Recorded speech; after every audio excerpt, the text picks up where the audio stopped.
Okay, when you've got the whole piece grouted and cleaned off pretty well, it's time to remove the heart, and then we'll smooth around in that area also. You want to just wiggle it around and check to see that it's coming up clear and not pulling off any big clumps of grout. It looks pretty good all the way around. And then just very carefully remove the cookie cutter straight up like that. And you can leave it like that, or you can smooth around the edge very carefully because you don't want to mess it up.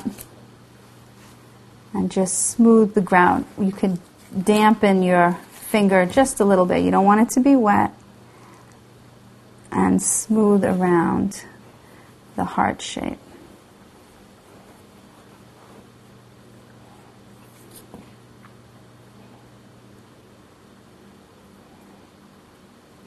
If any of the grout has come up under the cookie cutter, you can just take a toothpick and kind of clean that away, being very careful not to ruin the shape of the heart.